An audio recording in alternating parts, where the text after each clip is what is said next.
रामनगर के एक छोटे से गांव में कमला नाम की एक बूढ़ी औरत रहती थी। वो इतनी गरीब थी कि उसके पास 2 वक्त का भोजन भी सही से नहीं हो पाता था। वो अकेले ही रहती थी। उसके घर वालों में से उसके साथ कोई भी नहीं रहता था।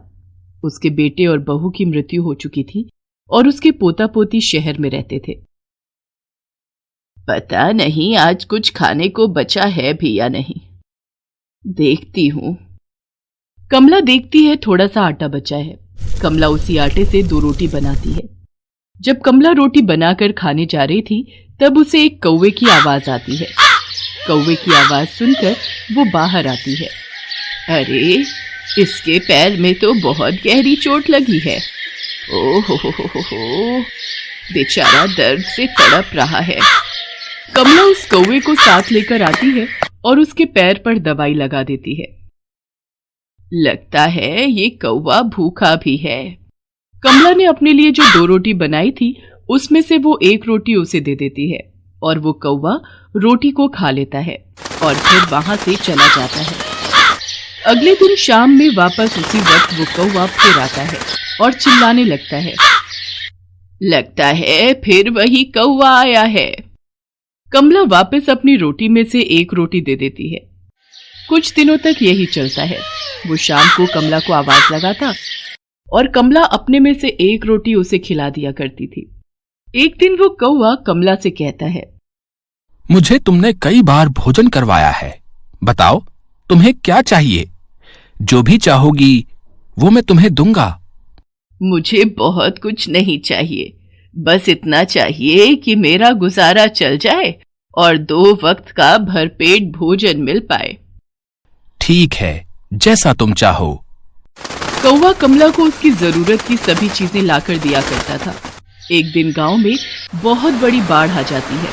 इस बाढ़ में कमला की झोपड़ी बह जाती है।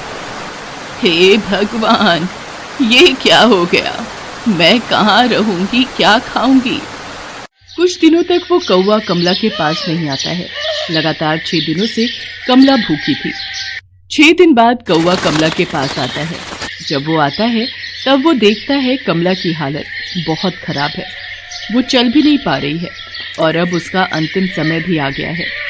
एक राक्षस काला बादल बनकर यहाँ पर बाढ़ ला दिया था ताकि मैं तुमसे ना मिल पाऊं।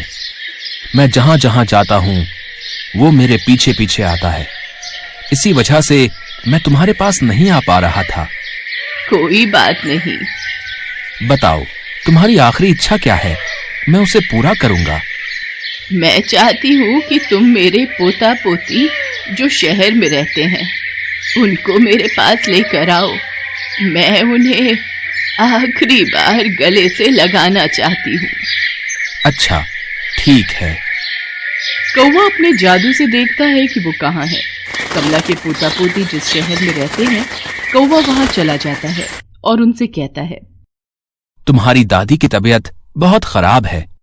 वो अपने आखिरी दिन में आ चुकी है। उनकी हालत बहुत खराब हो गई है और वो अपने अंतिम समय में तुम दोनों को देखना चाहती हैं। ये सुनकर कमला के पोता पोती कौवा के साथ आने के लिए मान जाते हैं। कौवा अपने ऊपर दोनों को बिठाकर लाता है। जब वो सभी वहां पहुंचते हैं तब तक कमला की मृत्यु हो चुकी होती है। वो देख सभी बहुत दुखी होते हैं और कमला की ओर देखने लगते हैं।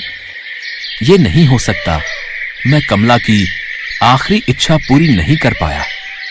ये सुनकर कौवा जोर जोर से रोने लगता है। कैसी इच्छा? वो तुम दोनों को आखिरी बार गले से लगाना चाहती थी। हम लोगों ने कभी अपनी दादी से मिलने की कोशिश भी नहीं की, फिर भी वो अपने अंतिम समय में हमें ही याद कर रही थी। कौवे, तुम तो जादुई कौवे हो। तुम्हारे पास कोई ना कोई उपाय जरूर होगा। हमें बस एक बार अपनी दादी से गले लगाकर माफी मांगने दो। मुझे नहीं लगता है, मगर कमला के लिए हर वो कोशिश करूंगा जिससे उसकी अंतिम इच्छा पूरी हो। कौवा उसी वक्त वहां से उड़कर दूर गांव के किनारे अपने बाबा का इंतजार करने लगता है, जिन्होंने उसे ये जादुई शक्तियां दी थी। बाबा, मुझे एक मरे हुए इंसान को कुछ वक्त के लिए वापस लाना है। मेरे लिए ये बहुत ज्यादा जरूरी है। कृपया करके आप मुझे कोई उपाय बताएं। इसके लिए तो बहुत बड़ा बलिदान देना होगा, जिसमें खतरा भी बहुत है। मैं कोई भी खतरा उठाने के लिए तैयार हूं। बाबा, आप बस मुझे उपाय बताइए। तो सुनो, तुम उस इंसान को वापस ला सकते हो, मगर उसके लिए तुम्हें किसी और को उसकी जगह भेजना होगा, और जब तक वो इंसान धरती पर रहेगा उसके बदले कोई और मरा रहेगा। मगर इसमें एक खतरा है, अगर एक पल भी देर हुई तो वो इंसान धरती पर ही रह जाएगा, और उसके बदले जो मरा है वो मरा ही रह जाएगा। कौवा बिना कुछ सोचे कमला के पास जाता है, उसे 1 घंटे के लिए वापस बुलाता है और खुद की जान ले लेता है। जैसे ही कौवा मरता है, कमला जिंदा हो जाती है। कमला उठती है तो अपने सामने अपने पोता पोती को देखकर बहुत खुश हो जाती है। बच्चों, तुम दोनों को मैंने बहुत याद किया। दिन रात बस तुम दोनों के बारे में सोचती थी। हाँ दादी, हमें माफ कर दीजिए। हम कभी आपकी इज्जत नहीं कर पाए और ना ही आपके साथ कुछ वक्त बिता पाए। हाँ दादी, हमें माफ कर दीजिए। कोई बात नहीं बच्चों, मैं तुम दोनों से बिल्कुल नाराज नहीं हूँ। कमला उन्हें जी भर कर प्यार करती है कि उन्हें वक्त का पता ही नहीं चलता है और 1 घंटा होने ही वाला होता है। मगर मैं यहाँ कैसे आई? मैं तो मर गई थी ना। अरे हम तो भूल ही गए दादी, वो बेचारा कौवा हमें आपके पास लाया। उसने 1 घंटे के लिए अपनी जान दे दी ताकि आप हमारे पास आ सके और हम आपसे मिल सके। तब तो बच्चों मुझे जाना होगा, मैं उसकी जान नहीं ले सकती। आखिर उसी की वजह से मेरी ये अंतिम इच्छा पूरी हो सकी है। जैसे ही कमला जाने लगती है, उसके दोनों पोता पोती उसे पकड़कर रोने लगते हैं और कमला उन्हें चुप कराने लगती है। बच्चों, तुम दुखी मत हो। तुम दोनों से आखिरी बार मैं इतने अच्छे से मिल सकी, ये मेरे लिए काफी है। अब मुझे मत रोको, मुझे जाना होगा। कमला कौवा के पास जाती है और अपनी जगह उसकी जान वापस लाना चाहती है, मगर ऐसा कुछ नहीं हो पाता है क्योंकि कमला से 1 मिनट की देर हो गई थी। हे भगवान, ये मैंने क्या कर दिया? मैंने अपनी वजह से इस बेचारे कौवे की जान ले ली। नहीं नहीं, ऐसा नहीं हो सकता। मुझे उसे वापस लाना ही होगा। बच्चों, तुम दोनों यहीं रुको, मुझे पता लगाना होगा कौवा ने कहाँ से शक्तियाँ ली थी। अब उसकी जान वापस लानी होगी। दादी, मैंने उसे गांव के किनारे जाते हुए देखा था। कमला वहां से जाती है और कौवा कहकर पुकारने लगती है। तभी वो बाबा आ जाते हैं। कौवा, कौवा। क्या हुआ तुम्हें? तुम कौवे को क्यों बुला रही हो? कमला बाबा को सारी बातें बताती है। मैंने उससे कहा था कि इसमें बहुत खतरा है, जरा सी लापरवाही और जीवन की कुर्बानी। मुझे माफ कर दीजिए बाबा, मैं अपने पोता पोती को देखकर भावुक हो गई थी। मुझे वक्त का पता ही नहीं चला। कोई तो उपाय होगा जिससे मैं उसे वापस बुला सकूं।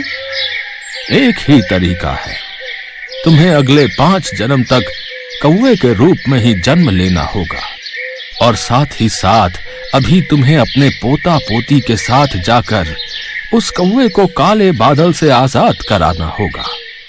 तब जाकर तुम उसकी जगह ले सकती हो और उसे वापस बुला सकती हो। ठीक है बाबा, मुझे मंजूर है, मगर मैं उस काले बादल को उसके पीछे से भगाऊंगी कैसे? ये लो, इस त्रिशूल से तुम्हें उस राक्षस को मारना है और वो यहाँ से गायब हो जाएगा।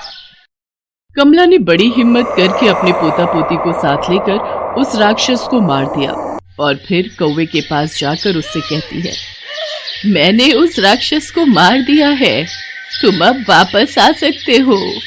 इतना कहते ही कमला कौवे की जगह चली जाती है और वो जादुई कौवा धरती पर वापस आ जाता है। कौवा राक्षस के चले जाने की वजह से बहुत खुश हो जाता है और फिर खुशी खुशी कमला के पोता पोती को उनके घर छोड़ आता है।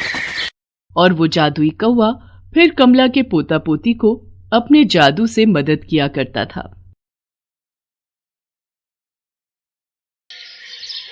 मधुनगर में सोहन नाम का एक लड़का अपनी माँ तुलसी के साथ रहता था।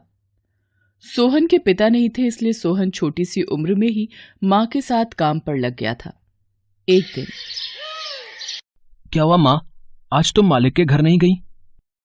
पता नहीं सोहन बेटा, आज सिर बहुत दर्द कर रहा है। एक काम कर बेटा, आज न तू चला जा और मालिक को मेरी तबीयत का बोल देना। ठीक है माँ, तुम चिंता मत करो, मैं चला जाता हूँ।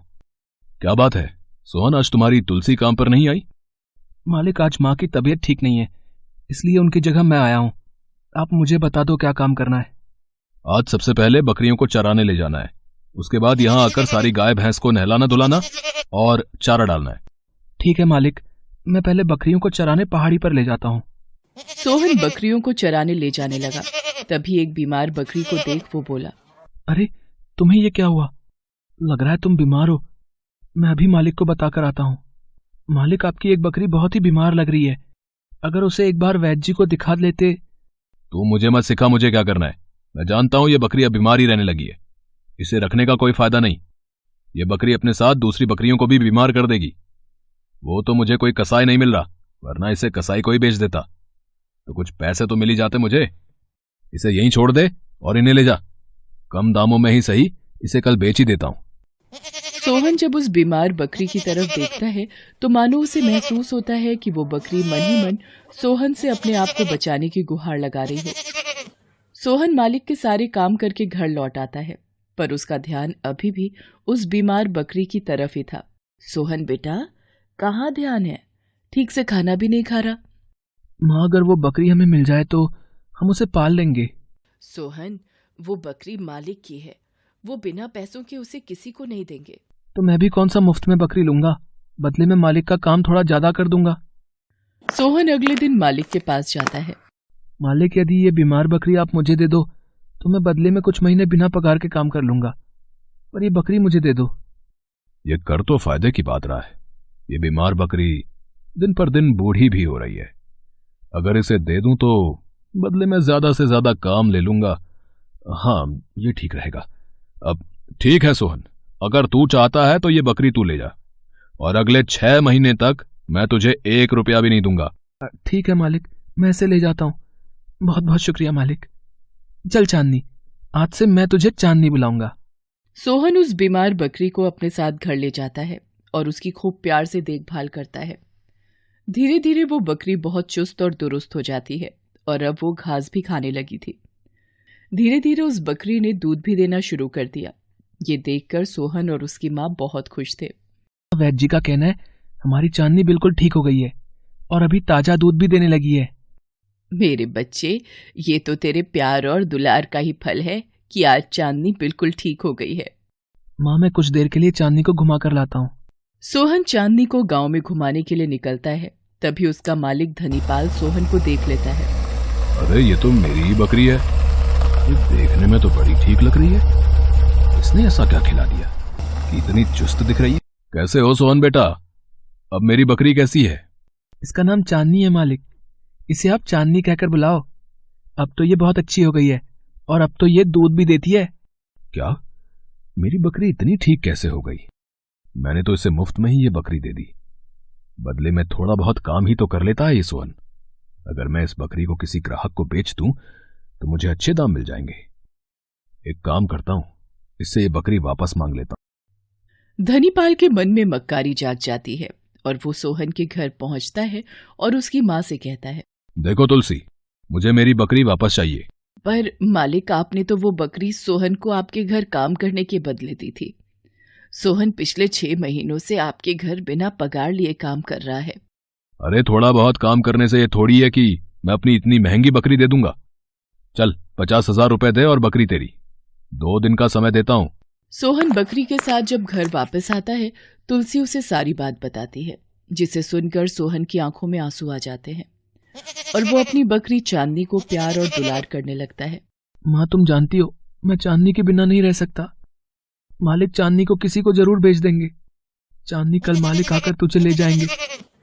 मैं कहां से इतने पैसे लाऊं? मुझे कुछ समझ नहीं आ रहा। अब कुछ नहीं हो सकता बेटा, मालिक को हमें चांदनी को देना ही होगा। सोहन चांदनी के बिछड़ने के डर से सारी रात उसी के पास बैठा रहता है। आधी रात के समय बकरी के पास ही सोते सोते सोहन की आंख लग जाती है। तभी बकरी का मिमियाना सुनकर सोहन की आंख खुल जाती है। क्या हुआ चांदनी? अरे ये चांदनी तो अपने मुंह से सोने के सिक्के उगल रही है। माँ जल्दी आओ। क्या हुआ सोहन बेटा? ये तो सोने के सिक्के हैं। ये तो चांदनी के मुंह से बाहर आ रहे हैं। कुछ देर बाद सोहन और तुलसी के सामने सोने के सिक्कों का ढेर लग जाता है। सोहन, मैं एक जादुई बकरी हूँ। तुम बहुत नेक दिल और ईमानदार हो। ये सारे सोने के सिक्के तुम्हारे हैं। तुमने मेरी बहुत सेवा की है। ये उसी के फल स्वरूप मैं तुम्हें देती हूँ। अब तुम्हारी सारी परेशानियां दूर हो जाएंगी। चांदनी, अब तुम्हें कहीं जाने की जरूरत नहीं है। तुमने मेरी सारी परेशानियां दूर कर दी, सचमुच। अगले दिन तुलसी धनीपाल को 50,000 रुपए दे देती है। वो हैरानी भरी नजरों से वहां से चला तो जाता है, पर गांव में ये बात आग की तरह फैल जाती है कि जब से सोहन ने उस बकरी को अपने पास रखा है, वो बहुत ही खुशहाल जिंदगी जी रहा है। लोगों को तो अपने दुख से ज्यादा दूसरे लोगों के सुखी होने से ईर्ष्या होती है। भाई मानो ना मानो, धनीपाल जी आपकी बकरी कोई जादुई बकरी है। हाँ, लोग तो ये भी कह रहे हैं कि शायद वो बकरी सोना उगलती है। हाँ, तभी तो आज तुलसी और सोहन इतनी अच्छी जिंदगी जी रहा है। अब तो उनके पास पैसों की भी कोई कमी नहीं है। बड़ा घर भी बनवा लिया है और जमीनें भी खरीद ली हैं। मुझे पता है मुझे कैसे उस बकरी को हथियाना है। धनीपाल अपने आदमियों के साथ सीधा तुलसी के घर जाता है। जाओ उस बकरी को उठा लो, देखता हूँ मुझे इसे ले जाने से कौन रोकता है। मालिक, ऐसा मत करो। हमने आपको बकरी के पूरे 50,000 रुपए दे तो दिए। अब ये बकरी हमारी है।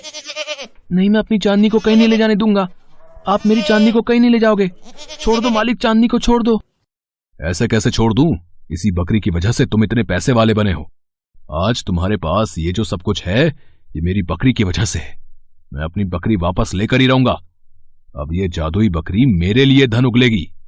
जैसे ही धनीपाल बकरी को जबरदस्ती ले जाने लगता है, वो बकरी धनीपाल के हाथों से उड़ जाती है और एक देवी का रूप ले लेती है। धनीपाल, तू मुझे कहीं नहीं ले जा सकता।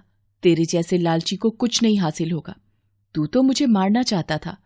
तू तो मुझे कसाई के हाथों बेच रहा था। पर सोहन ने मेरी बहुत देखभाल की। मैं धरती पर मनुष्य की परीक्षा लेने के लिए आई थी और सोहन इस परीक्षा में सफल साबित हुआ। अगर तुम मेरी सेवा करते तो मैं तुम्हें भी ईमानदारी का फल देती। सोहन, अब मैं जा रही हूं। मेरा कार्य यहीं तक था।